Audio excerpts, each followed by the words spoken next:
بسم اللہ الرحمن الرحیم۔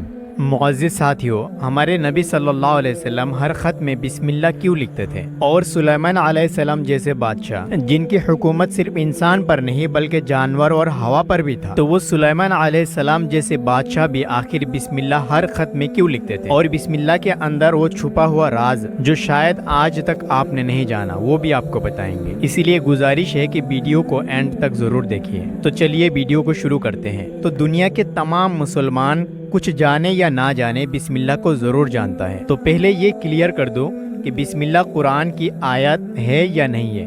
اس بارے میں دو رائے ہیں، کوئی بسم اللہ کو آیات شمار کرتے ہیں اور کوئی بسم اللہ کو آیات شمار نہیں کرتے ہیں۔ خیر، یہ ایک الگ ٹاپک ہے، تو اس ٹاپک کو ہم نہیں چھیڑیں گے، ہم بس اس پر بات کریں گے کہ بسم اللہ کے اندر وہ چھپا ہوا راز کیا ہے۔ تو پہلے یہ بتانا چاہتا ہوں، یہ جو بسم اللہ 3 کلمہ پر مبنی ہے، اس میں وہ راز چھپا ہوا ہے جس کے بارے میں آپ شاید نہیں جانتے ہیں۔ تو چلیے میں بتاتا ہوں۔ تو حضرت آدم علیہ السلام سے لے کر آج تک جتنے بھی انبیاء کرام آئے اس دنیا میں، ان میں سے جتنے انبیاء کرام کو اللہ نے آسمانی کتاب دی ہے، ان میں سے وہ تمام کتاب کی فضیلت و برکت اور اللہ کی تمام رحمت جو انسان کے لیے ہے، وہ اس قرآن مجید میں موجود ہے۔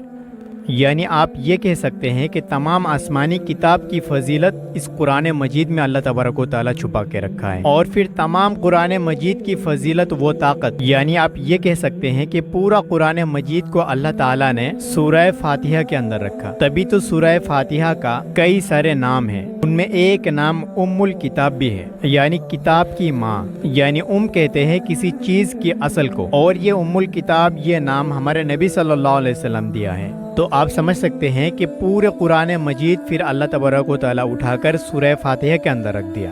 پھر آپ سمجھ سکتے ہیں کہ یہ سورہ فاتحہ کے اندر اتنی ساری فضیلت اور کتنے سارے طاقت موجود ہیں، لیکن پھر اسی سورہ فاتحہ کو اٹھا کر پھر اللہ تبارک و تعالیٰ بسم اللہ کے اندر رکھ دیا ہے۔ تو یہ جو بسم اللہ 3 الفاظ پر مبنی ایک آیت ہے، اس میں سورہ فاتحہ ہے، اور سورہ فاتحہ میں مکمل قرآن ہے، اور قرآن مجید میں پوری کائنات کی تمام آسمانی کتاب، تورات، زبور، انجیل وہ موجود ہے۔ تو اس سے آپ سمجھ ہی گئے ہوں گے کہ بسم اللہ کے اندر تمام چیز موجود ہے۔ یعنی آپ جب بسم اللہ پڑھتے ہو تو اس بسم اللہ کے اندر وہ 3 آسمانی کتاب کے ساتھ ساتھ آسمانی 100 صحیفے اور پوری قرآن مجید بھی موجود ہوتا ہے۔ تو اس سے آپ سمجھ سکتے ہیں کہ یہ چھوٹی آیت جو بسم اللہ ہے، اس میں پورے قرآن مجید موجود ہے۔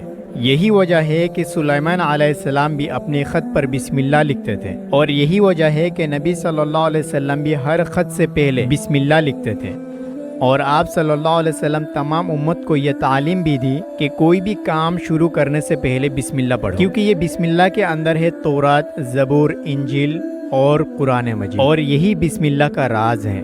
تو اسی لیے آپ بھی جب بھی کوئی کام شروع کرے تو شروع کرنے سے پہلے بسم اللہ کو پڑھنا نہ بھولیں۔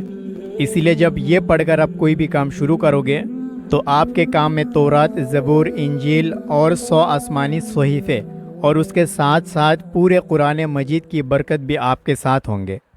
اسی لیے ہر کاموں سے پہلے بسم اللہ ضرور پڑھیں۔ امید ہے یہ ویڈیو آپ کو اچھی لگی ہوگی۔